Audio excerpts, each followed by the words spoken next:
Today's story is titled, Millionaire Married a Poor Florist for a Deal. What she brought to his home shocked him.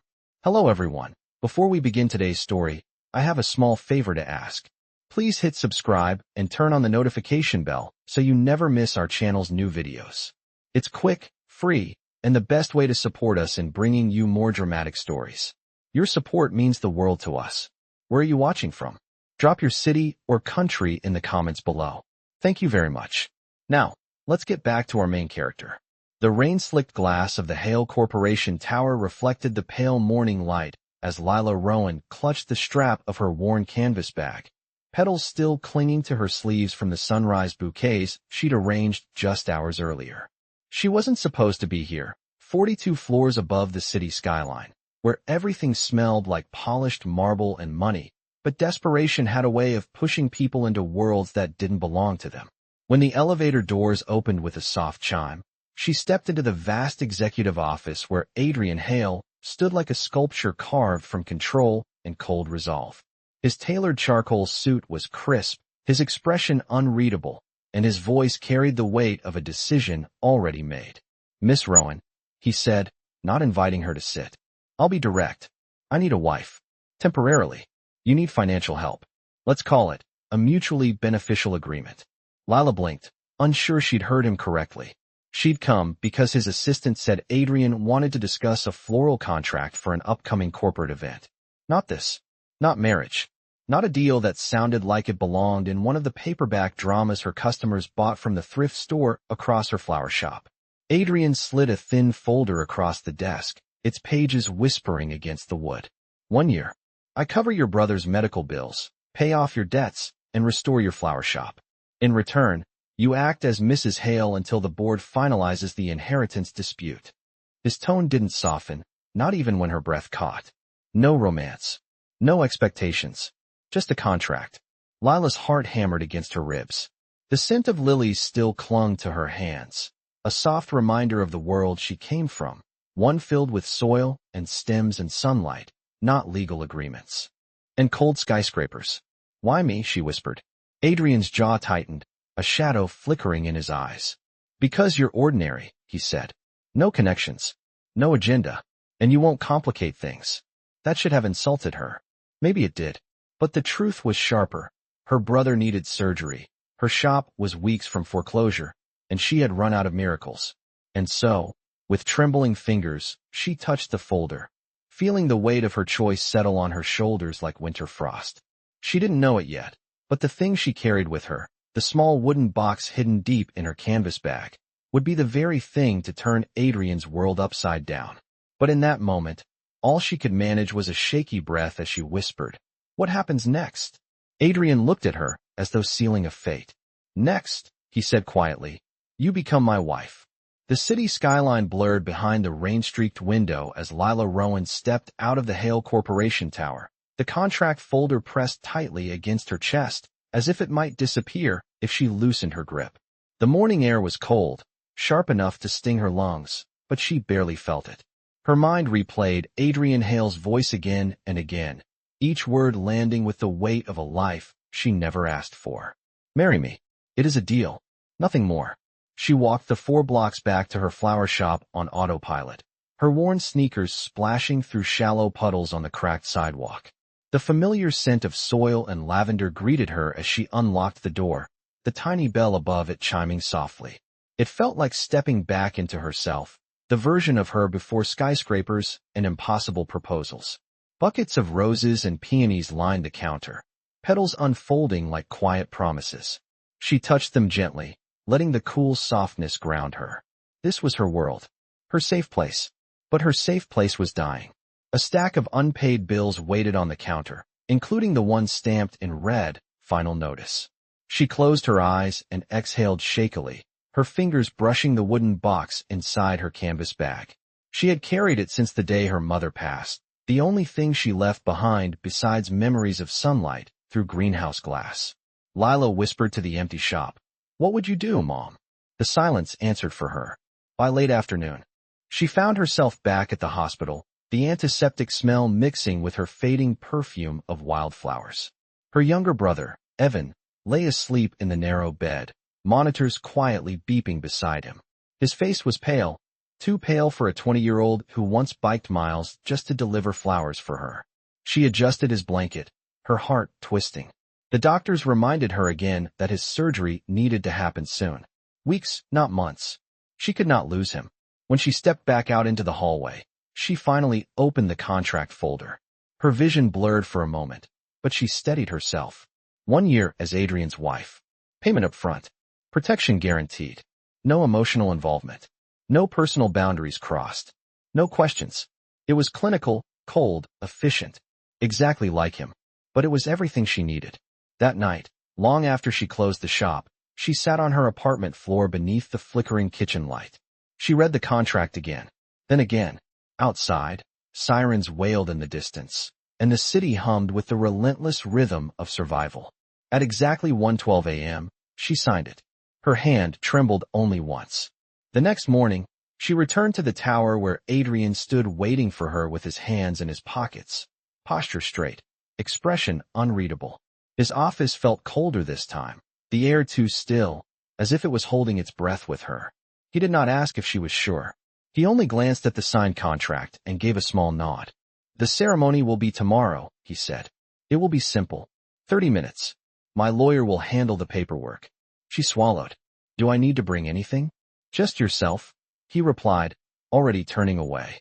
But as she stepped toward the elevator, his voice stopped her, softer than before, almost human. Miss Rowan, this will not be easy. But it will be easier if we remain straightforward. No unnecessary complications. She held his gaze. I can do straightforward. He studied her for a beat longer, as if something in her answer unsettled him. Then he cleared his throat and looked away. My driver will pick you up at 10 tomorrow. And just like that, she walked out, feeling the invisible line of her old life stretching, thinning, preparing to snap. She did not know that on the day she moved into his mansion, the first thing she carried across the threshold was not her suitcase or her clothes, but that small wooden box he had noticed in her hands. The box he assumed held nothing important. The box that would eventually shake the walls of his perfect, controlled world. But for now, all she knew was this. She had become Adrian Hale's wife on paper. And tomorrow, the rest of her life would begin. The morning of the ceremony arrived with a gray sky hanging low over the city, the kind of muted light that made everything feel softer and heavier at the same time. Lila Rowan stood in the small bedroom of her apartment, staring at her reflection as she smoothed the fabric of the simple cream dress she had chosen. It was not new, but it was clean, and it was hers. Her fingers trembled slightly as she adjusted the thin strap, trying to ignore the knot tightening in her stomach. She checked her canvas bag one last time.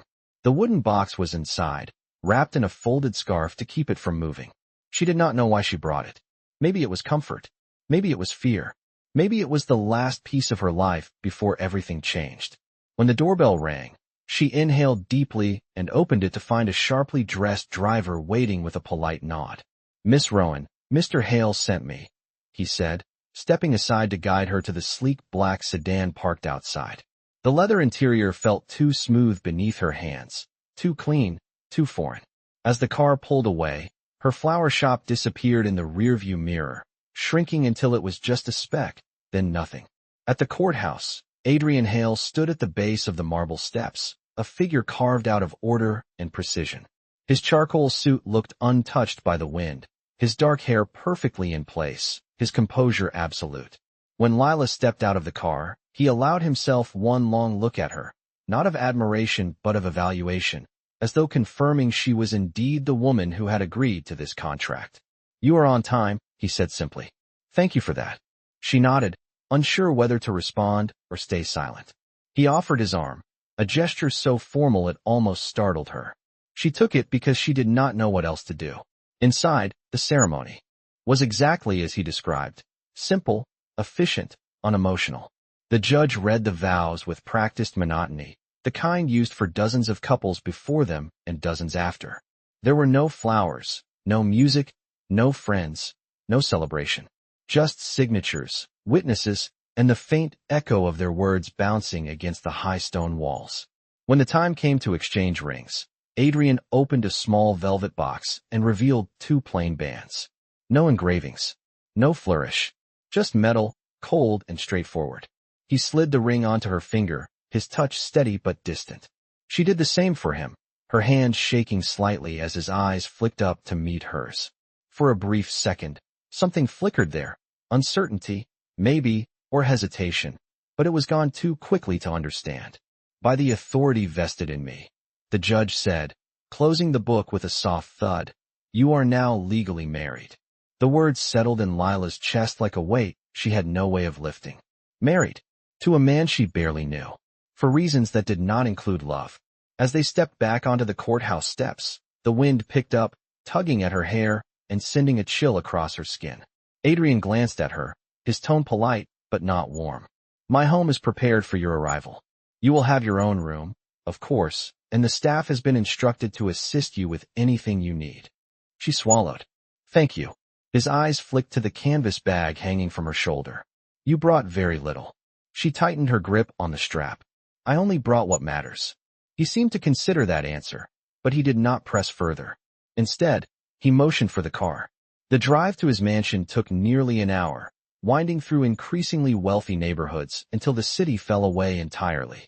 The Hale estate emerged beyond a set of wrought iron gates, its stone walls rising like a fortress against the rolling landscape. When the car stopped, Lila stepped out slowly, overwhelmed by the size, the silence, the sheer presence of the place. Adrian watched her, hands in his pockets. It is just a house, he said, as if reading her thoughts. But it was not just a house.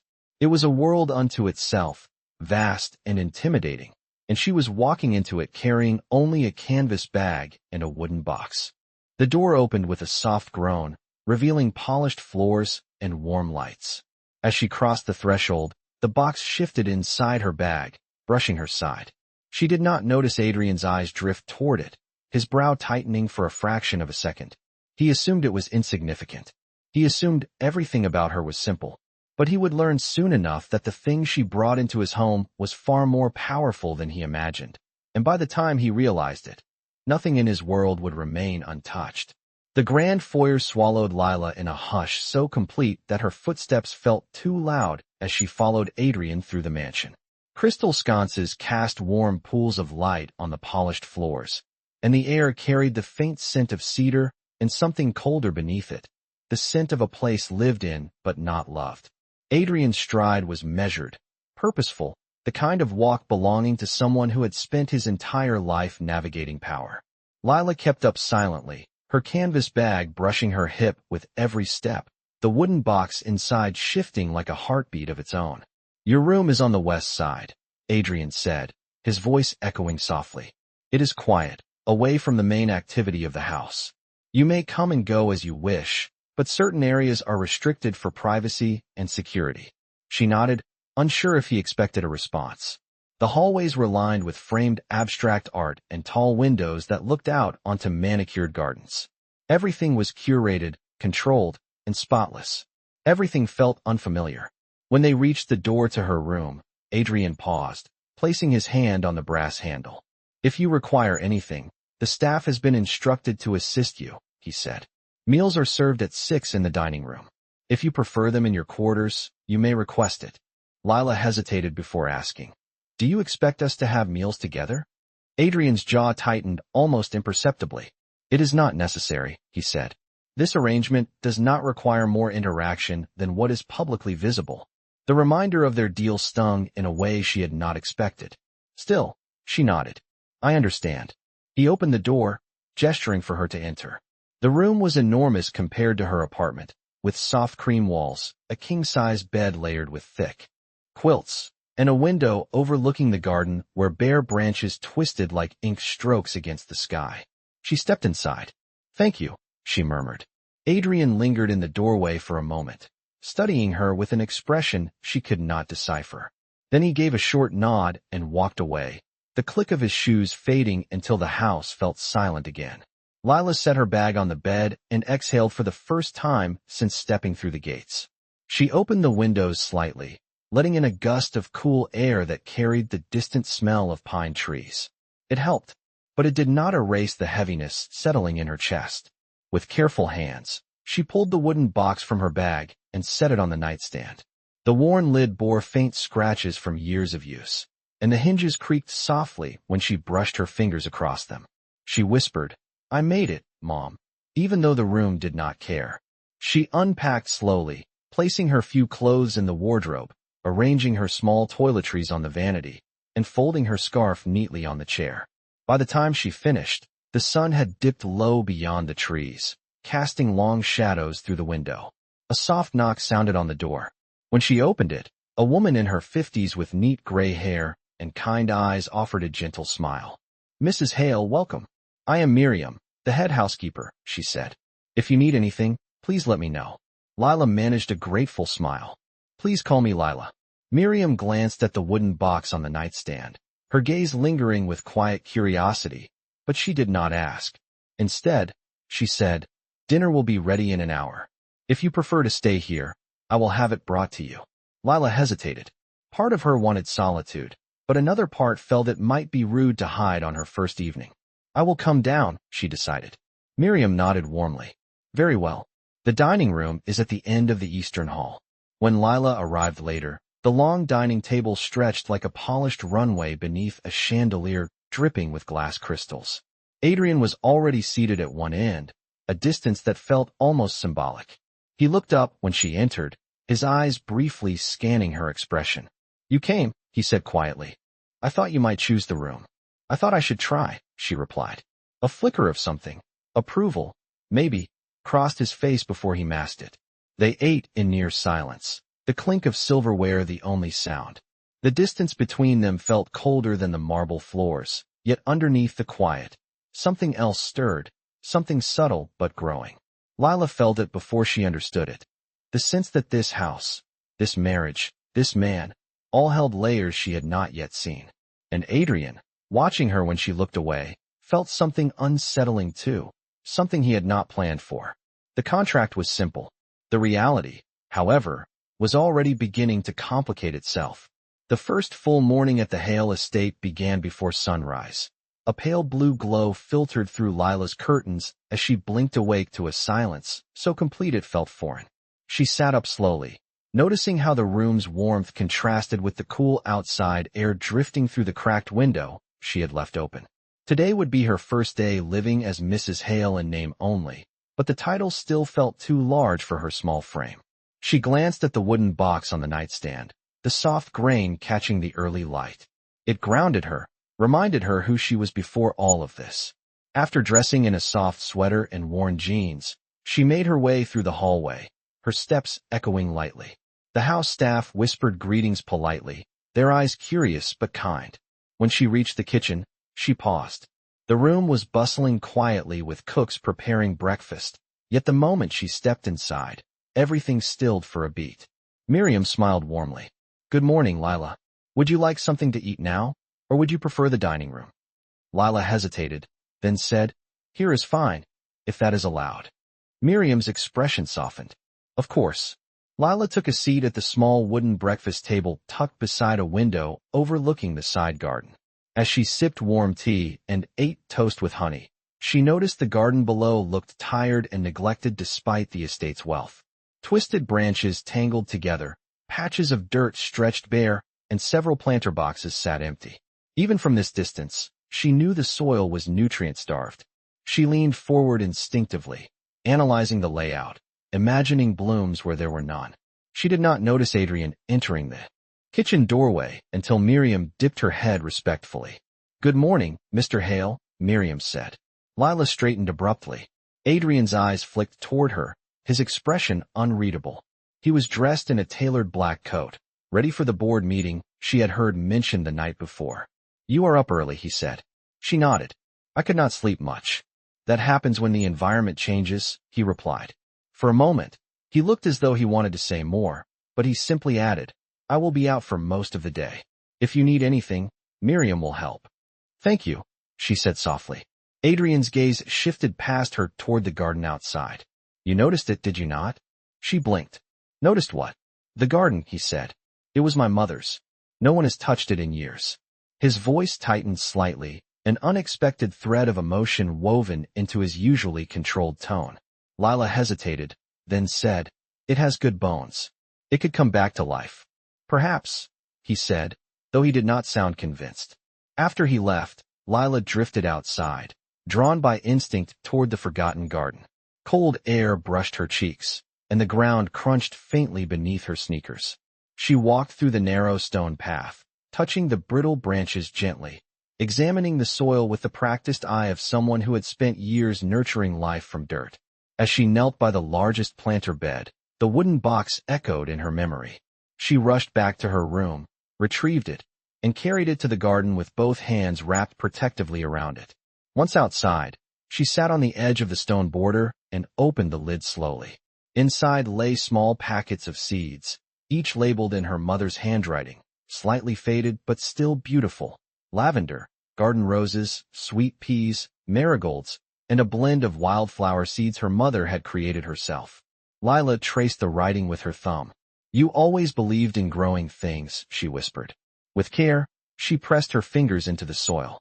It was dry but not hopeless. She spent the next hours working quietly, her movements steady, gentle, purposeful. She loosened the soil, cleared dead roots, and planted the seeds in patterns that mirrored her mother's style. By midday, her knees were dirty, her hair dusted with stray petals from her bag, and her cheeks flushed from the cold. She did not hear the footsteps approaching behind her until she sensed the shift in the air. Adrian stood a few feet away, briefcase in hand, as though he had arrived home earlier than planned. His gaze moved from the planter beds to the open wooden box, then to her dirt-smudged hands. For a brief moment, something softened in his expression. "You did this?" he asked quietly. She nodded, unsure if she should apologize. It needed life again. Adrian stepped closer, the icy veneer of his posture melting ever so slightly. "My mother loved that garden more than anything," he said. "No one has managed to bring anything back." Lila looked at him, her voice gentle. Maybe no one tried. His breath caught at that, a subtle crack in his armor. He glanced at the seeds resting in the box and asked, "What is in there?" She closed the lid softly, holding it with both hands. "My mother," she said simply. The wind rustled through the bare branches, and for the first time since she had moved in, the estate felt less like a cold monument and more like something that could be lived in again. The afternoon sun dipped low enough to cast long streaks of gold across the Hale estate, as Lila continued tending the soil with the kind of gentle precision that came naturally to her. She wiped the dirt from her palms just as Adrian's footsteps crunched softly along the gravel path behind her, his presence steady and surprisingly quiet for a man whose life revolved around commanding boardrooms. For a moment, he simply watched her. His gaze lingered not just on the freshly planted garden beds, but on the way she handled each movement with reverence, as if restoring something sacred rather than clearing dead shrubs. Lila finally rose, brushing soil from her jeans. "I hope you do not mind," she said softly, unsure of his reaction. Adrian stood with his briefcase hanging loosely at his side, which was unusual for someone who typically held everything with rigid control. "I do not mind," he said. "It has been years since anyone touched this place with care." There was a pause as the cool breeze rustled the branches around them. Lila caught the faint shift in his expression, a vulnerability he rarely allowed to surface. She tilted her head. "Your mother must have loved this garden very much." Adrian's gaze dropped to the planter boxes. "She did," he said. "She spent hours here. This was her escape from everything." His voice grew quieter. "She passed away when I was 28. After that, no one came back here." Lila felt her heart tug gently at the confession. She placed her hand against the rough stone edge of the planter.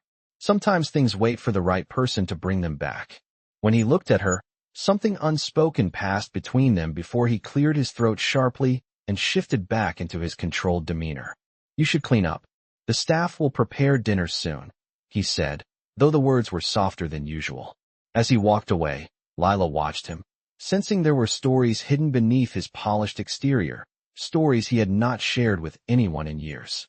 After washing the soil from her hands and changing into a fresh sweater, she made her way toward the dining room. She paused in the hallway when she heard quiet voices inside. Adrian's deep tone was unmistakable, but the second voice was sharper, edged with condescension. "You cannot be serious, Adrian," the man said. "You married her? A florist? Out of all the strategic alliances available to you?" Lila's heart skipped. She recognized the voice from the newspapers. Nicholas Hale, Adrian's ambitious cousin and chief financial officer. Adrian replied with controlled calm. My personal life is not your concern, Nicholas. It is when the board will question your choices. Nicholas snapped. You are giving them ammunition. A marriage like this looks desperate. Lila's stomach tightened painfully.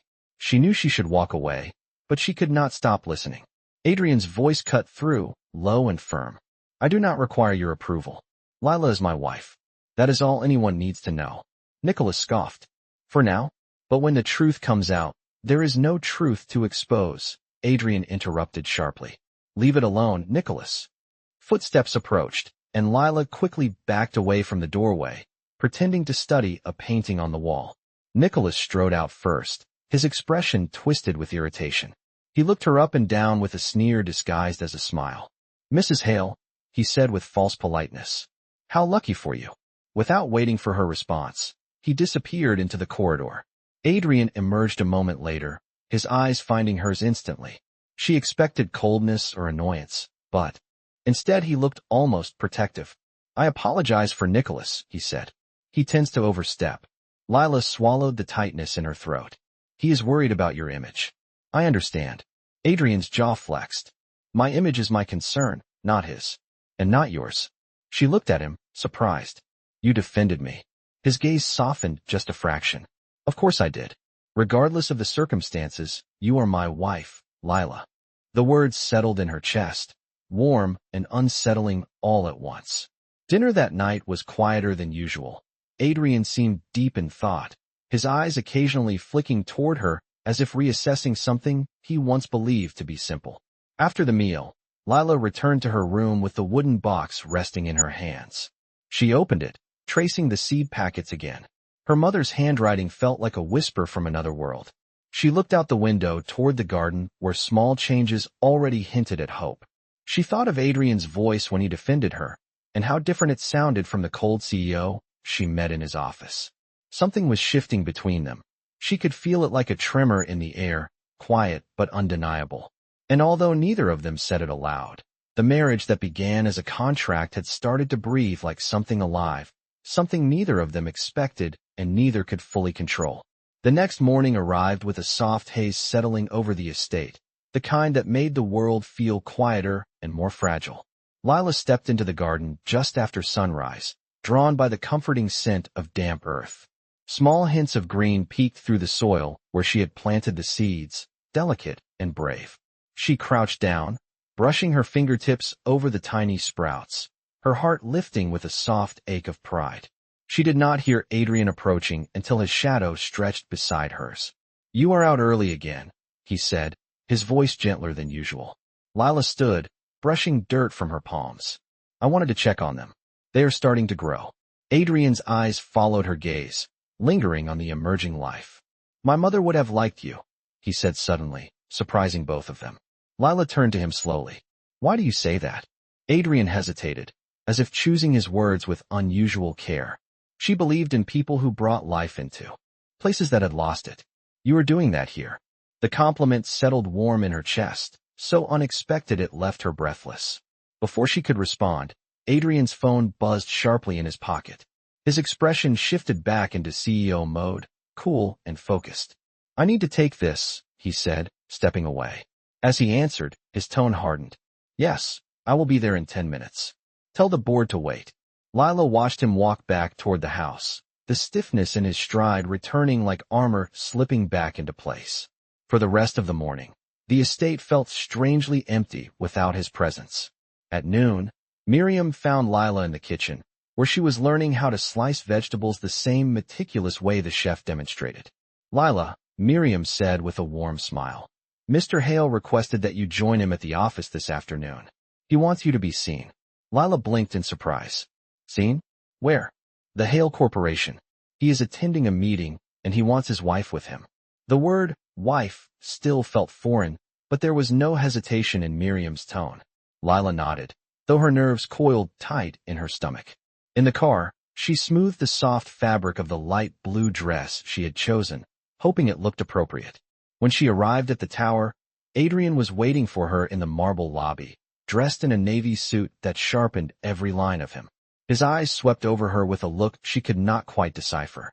Approval, maybe. You look good, he said quietly. She tried to hide her surprise. Thank you.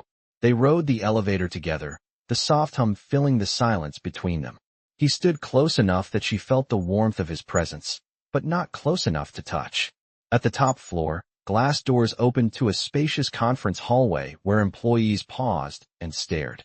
Whispered murmurs rippled through the air as Adrian placed a steady hand on the small of her back, guiding her forward. The gesture was subtle but powerful. A signal. A shield. Remember, he murmured under his breath, you are my wife. Walk with certainty. She nodded, trying to quiet the pounding in her chest.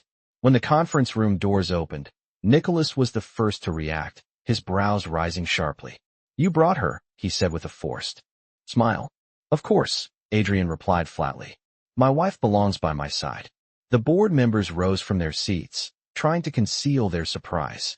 They admired Adrian, but they questioned his every move, and today was no exception.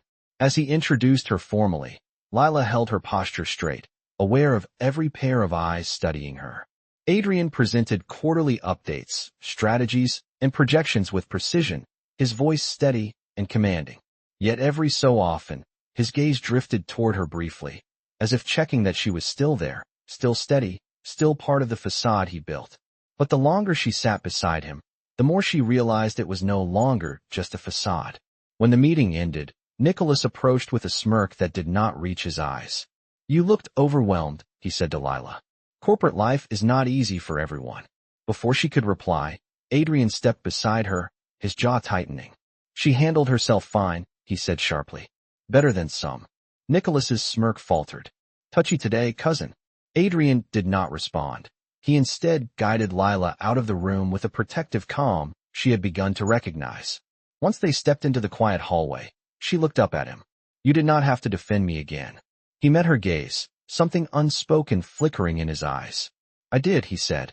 Because you are with me. The words settled into her like a slow, warm ember. And for the first time, she was no longer sure where the contract ended and something real began. The drive back from the Hale Corporation was wrapped in a heavy quiet, the kind that pressed against the windows and filled the space between two people trying not to acknowledge the shift happening inside them. Lila sat with her hands folded in her lap, the city lights flickering across her skin as the car moved through traffic. She could still feel the warmth of Adrian's hand on her back from earlier, steady and reassuring in a way that unsettled her more than his coldness ever did. When they returned to the estate, the sun had already dipped beyond the hills, leaving a pale lavender glow over the grounds.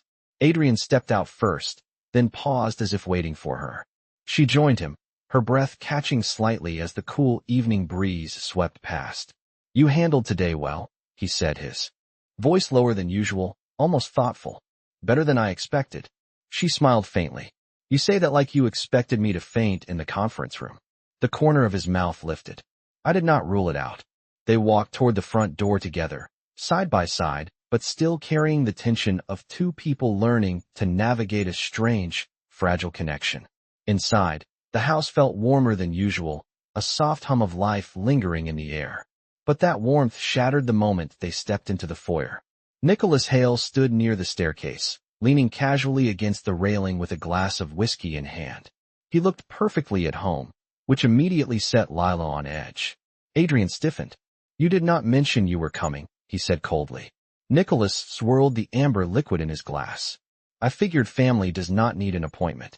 His gaze slid to Lila, sharp and intrusive. Quite the performance at the meeting today. You looked terrified, but you hid it well. Not bad for someone with no formal education. Lila's stomach tightened, but before she could say anything, Adrian stepped forward, his voice icy. You will not speak to her like that. Nicholas laughed softly, taking another sip. Defensive, are we? I guess the contract is already getting to your head. Adrian's jaw clenched. Enough. But Nicholas only stepped closer. I warned you that marrying below your status would turn into a liability. The board is already whispering. They think you have lost control. Lila felt the words like needles. She wanted to leave, to disappear into her room and pretend she did not hear any of this, but she stayed rooted in place. Adrian's voice dropped to a dangerous calm. You are projecting your own ambitions onto my life. Again. Nicholas smirked. Ambition is not a crime, but foolishness might be. He set the empty glass on the marble table with a soft click. By the way, I saw the hospital charges come through the finance system. Paying for her brother's surgery already? How generous of you. Adrian's expression darkened, but Nicholas was not finished. Does she know you pushed the payment early? Or did you hide that from her too? Lila froze. Her heart slammed against her ribs. Adrian's head turned sharply in her direction, his eyes widening by a fraction, a silent realization washing over him. She stepped back, breath shaking. You paid for Evan's surgery? She whispered. Adrian opened his mouth, but no words came out. Nicholas chuckled under his breath.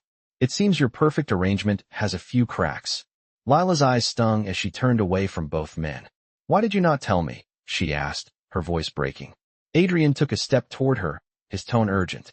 Lila, listen, you made me believe I was carrying my own weight in this arrangement, she said, her voice trembling. You made me think I was not a burden. He tried again. I did it because you needed— No, she whispered, stepping back. You did it because you thought I could not handle my own life.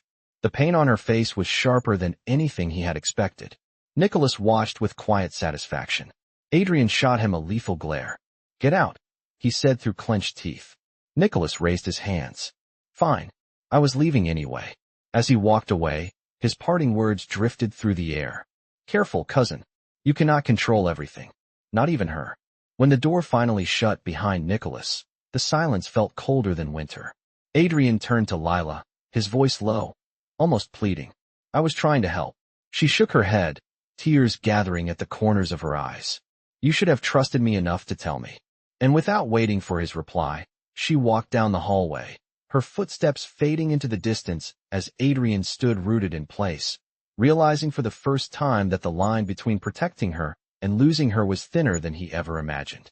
Lila did not remember how she made it back to her room. Her legs carried her on instinct, her chest tight as though the air itself refused to let her breathe.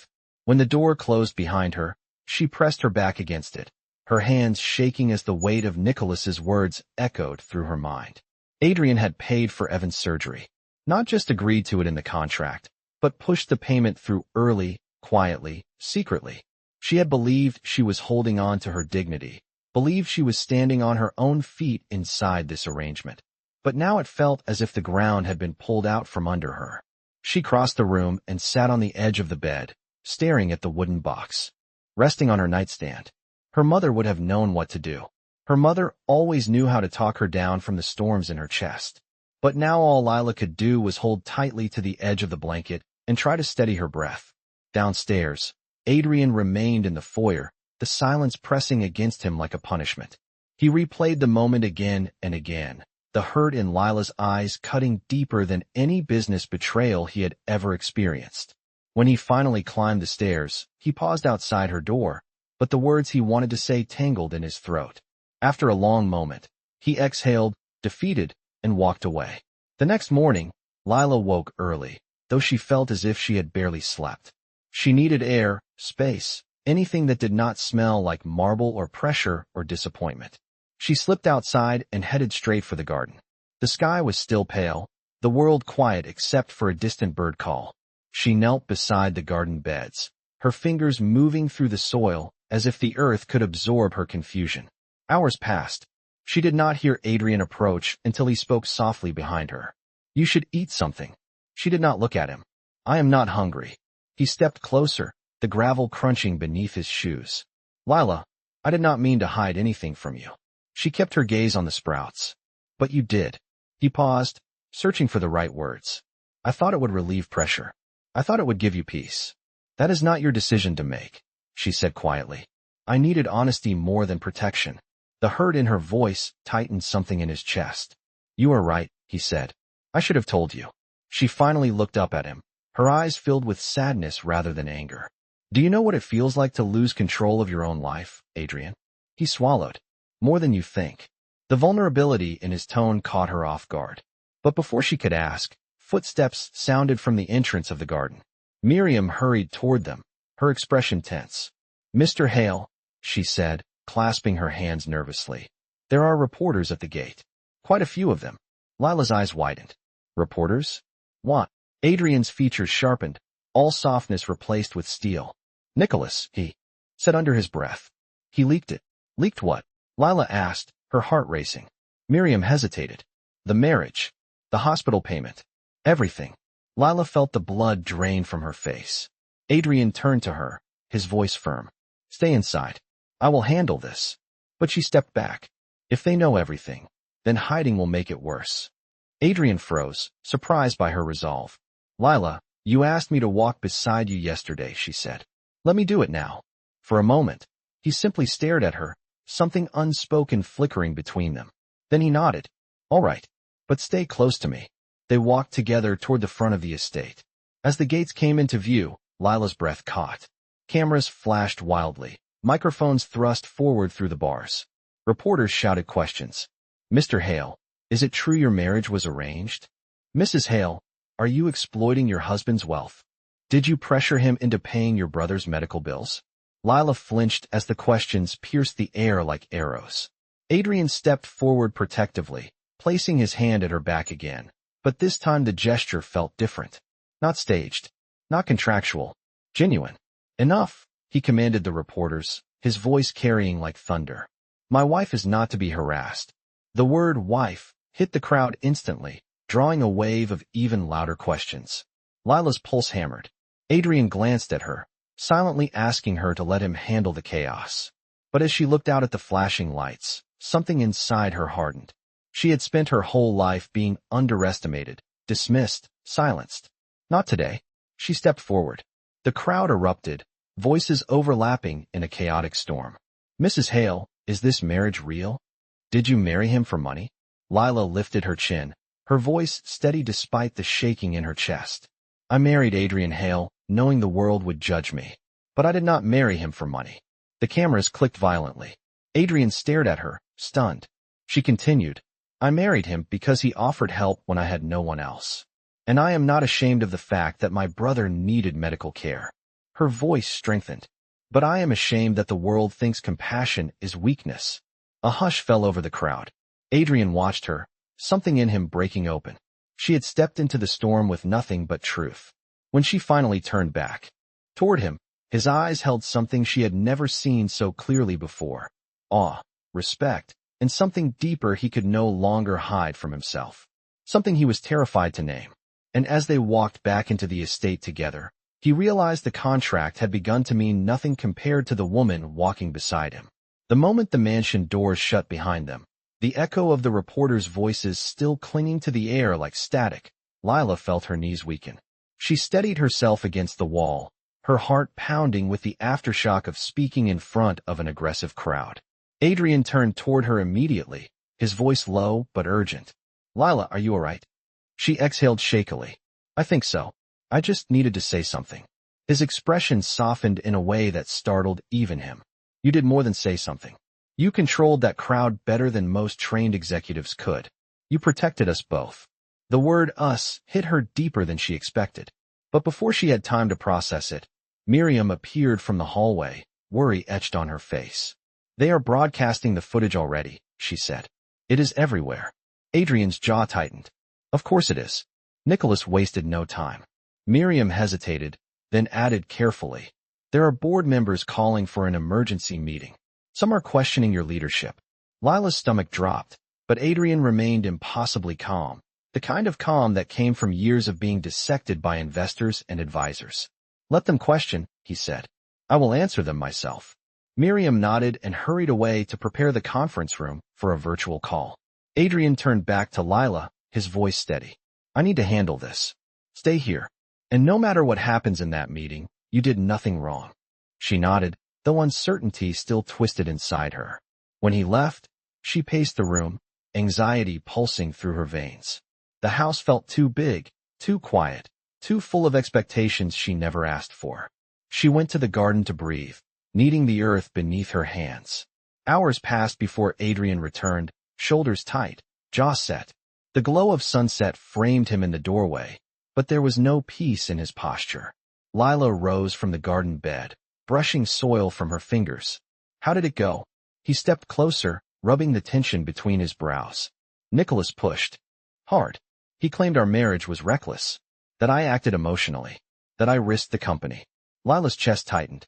What did you say? Adrian met her eyes, something fierce beneath the surface. I told them I stood by every decision I made, including marrying you. She inhaled sharply. Did they believe you? His voice lowered. Some did. Some did not. A vote will happen in a few days. Until then, Nicholas is pushing for an audit of every personal and financial tie I have. He wants to find anything he can use. The weight of his words crushed the fragile quiet between them. Lila sank onto the stone border of the garden bed. I never wanted to cause any trouble for you. He stepped toward her, his voice firm but gentle. You did not cause anything. Nicholas has wanted control of this company for years. Our marriage simply gave him a new angle. She looked at him, searching his face. Why did you not tell me that was the real reason you needed this marriage? That it was about the board, about control, about protecting the company? Adrian hesitated, the wind rustling the leaves around them as if urging him to answer honestly. Because I did not want you to feel like a piece on a chessboard, he said quietly. I wanted you to feel like a choice. Her breath caught. He continued, each word slow and unprotected. The truth is, the company is tied to my mother's legacy. Losing it would mean losing the last piece of her I have left. When the board demanded I marry to stabilize the inheritance clause, I did not see another option. Lila's voice trembled. And you chose me because I was ordinary? He flinched slightly. I chose you because you were honest. Because you were kind. Because when I sat across from you in that meeting room, you did not want anything from me. She shook her head. But that was before I knew any of this. Before things became so complicated. Adrian exhaled, his voice rawer than she had ever heard it. It is complicated because I failed to trust you with the truth. The confession lingered in the air. She whispered, I did not expect any of this. I thought I knew what it meant to be part of your world, but I do not. I feel like I am. Constantly trying to catch up. You do not have to catch up, he said quickly. You are already part of it. But it does not feel like it, she replied. Not when I am the reason everything is falling apart. Adrian stepped closer, his eyes burning with conviction. You are not the reason. Nicholas is. And I promise you, he will not win. She looked at him, torn between fear and something warmer that she was afraid to name.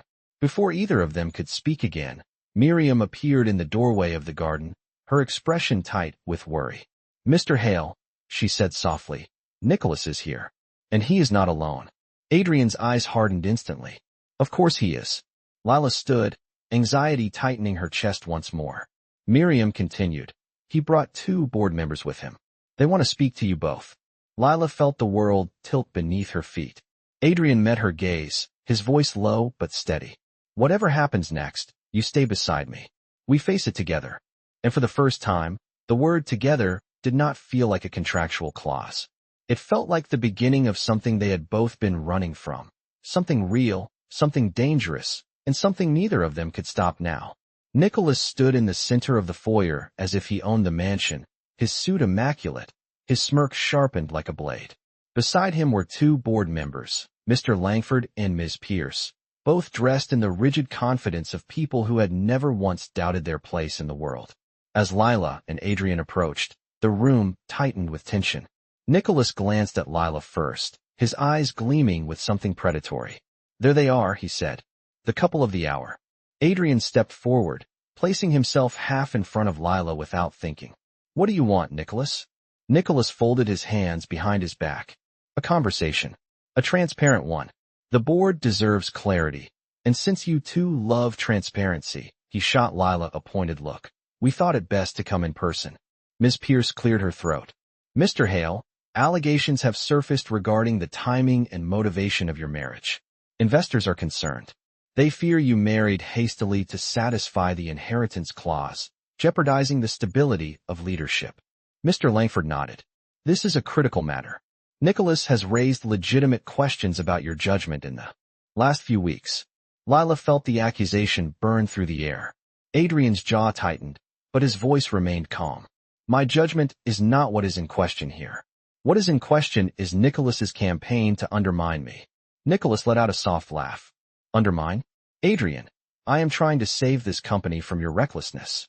He stepped closer, lowering his voice. You hid the reason for this marriage. You hid the payments you made. You hid the instability you caused. Adrian replied sharply. I did not hide anything that compromised the company. Nicholas scoffed. Then explain the hospital payment. Why run it through the corporate account if it was personal? Lila froze. What? Adrian stiffened, turning toward her instantly. I did not run it through the corporate account. Nicholas smirked deeper. But someone did. Lila's stomach twisted. She understood immediately. You framed him, she whispered. Nicholas shrugged, unbothered. I highlighted facts. The system logs show payment approval from Adrian's login. Adrian's eyes flashed with cold fury. You hacked my access. Nicholas stepped closer, lowering his voice to a whisper soaked in poison. Prove it. The board members shifted uncomfortably. Adrian looked at them, his voice steady but blazing with conviction. Nicholas has been trying to take control for years. He has sabotaged, manipulated, and misrepresented every opportunity. Now he is using my marriage to fuel his own agenda. Nicholas's smirk widened. Then prove your marriage is real. The room fell silent. Lila felt the blood drain from her face. Nicholas continued, addressing the board members. Tell us, Mrs. Hale, when did you fall in love with him? Was it before or after he offered you a contract? The cruelty in his tone stung, but Lila forced herself to meet his eyes. This marriage is not what you think it is, she said. Nicholas raised a brow. Then what is it? Adrian opened his mouth to defend her, but Lila stepped forward, her voice clear and steady. It is two people who started in a contract and ended up in something more complicated, something that does not fit into your neat little accusations. Nicholas scoffed.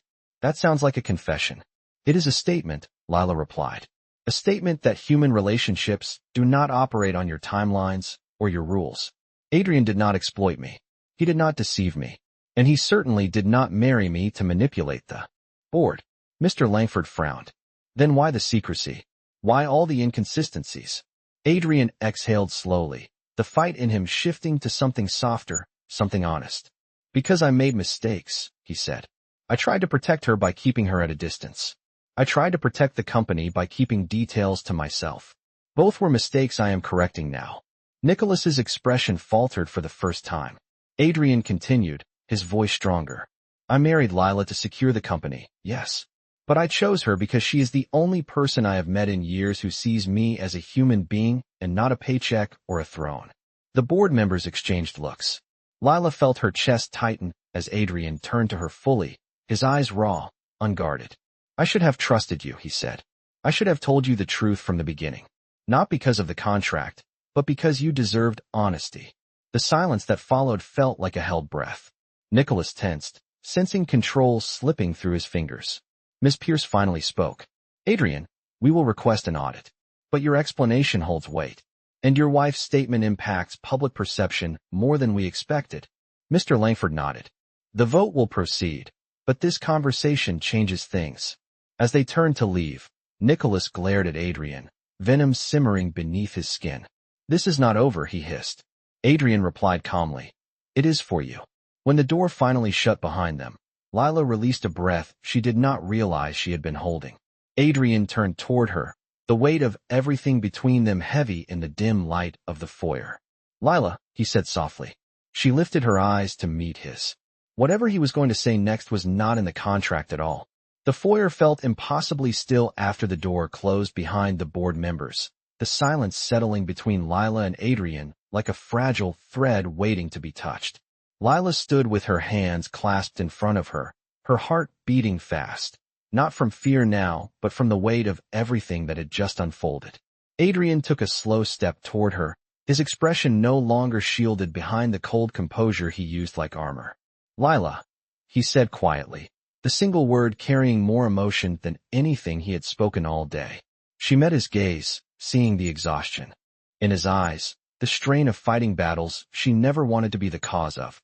You did not have to defend me like that, she whispered. But you did anyway. He shook his head gently. I did not defend you. I stood beside you. There is a difference. Her breath caught at the sincerity in his tone. He looked down for a moment, gathering words that did not come easily to him. I have spent years trusting no one, he said. Not the board, not my own family, not anyone. But today, when you spoke, I realized I trust you without even trying. Lila felt her throat tighten. Adrian. He stepped closer, close enough that she could feel the faint warmth of his breath. I know I hurt you, he continued softly. I know I kept too much from you. But you deserve truth. All of it. She waited, her heartbeat echoing in her ears. The inheritance clause, he said slowly, was only part of it. My mother left the company to me with conditions because she knew Nicholas would try to take it. She made it clear that the board needed to see stability before they honored her wishes. And marriage was the fastest way to demonstrate that stability. Lila absorbed the confession without blinking. But why me? Why a florist with nothing? His eyes softened in a way that made her chest ache. Because the moment I met you, you were the only person in years who talked to me without wanting something. You looked at me like a person, not a title. I chose you because I believed you would not pretend. She swallowed the lump forming in her throat. And now, he inhaled slowly. Now I know I chose you for more reasons than I can admit out loud. The last remaining defenses in her heart faltered. Before she could respond, a sudden gust of wind slipped through the hallway from the open garden doors, carrying the earthy scent of the soil she had been tending, the faint aroma of the seeds she planted. It reminded her of the wooden box waiting in her room. She reached for Adrian's hand gently, surprising them both. There is something I want to show you, she said. She led him through the hallway and out into the garden, the stone path glowing faintly under the soft lights mounted. Along the walls, when they stepped onto the soil, the air felt different, warmer, alive. She guided him to the largest planter bed where tiny green shoots pushed through the earth. She knelt and touched a sprout with the gentlest affection, then looked up at him. This garden belonged to your mother, she said softly. And I know how much she meant to you. But I want you to know something too. She opened the wooden box she had placed near the planter. Inside, the seed packets lay neatly arranged, her mother's handwriting still filling the labels. Adrian stared at them, a stunned silence washing over him. These were hers, Lila said. The last pieces of her I have left. I planted them because I wanted to bring life back to the place your mother loved. Adrian knelt beside her slowly, almost reverently. His eyes moved across the seeds, the earth, the gentle sprouts breaking through the soil. You brought your mother's garden, he murmured, his voice rough with emotion. You brought her here. Lila nodded, her voice trembling with honesty. I brought hope here, and not just for the garden. For myself. For you. Adrian's breath shook as he reached out, touching the wooden box with a care she had never seen from him. All this time, he whispered, you were rebuilding something I thought I had lost forever. She looked at him, tears filling her eyes. I just wanted to give something to this home. Something real. He exhaled, a sound that felt like a surrender. Lila, he whispered, you have given more than I ever knew I needed. She felt herself trembling as he reached for her hand, his fingers brushing hers with a tenderness that felt like truth. I care about you, he said, as if admitting a secret that terrified him. Not because of the contract, not because of the board, but because you make this place feel alive again. Her breath caught. I care about you too, she whispered. His eyes softened further, the cold edges melting completely. And as they knelt together beside the fragile new life growing in the soil, the distance between them disappeared. In that quiet moment, surrounded by the garden they both wished had been here all along, something undeniable took root. Something warm, something deep, something that had nothing to do with obligation and everything to do with the way. Two broken worlds had started to grow around each other. The days that followed unfolded with a calm that felt almost unreal after the chaos that had shaken the Hale estate. The garden outside the mansion continued to bloom slowly, each new sprout pushing through the soil like a quiet reminder of the life Lila had brought into a place that had forgotten how to breathe. Inside, however, the true test of everything that Adrian and Lila had rebuilt together was approaching. The board vote. It would determine whether Adrian kept his mother's company or whether Nicholas finally succeeded in tearing it from him. On the morning of the vote, Lila found Adrian in his study, standing near the window with his hands in his pockets. But for once, he did not look like a CEO. He looked like a man carrying the weight of memories, hopes, and fear he rarely allowed anyone to see. You did not sleep, she said gently.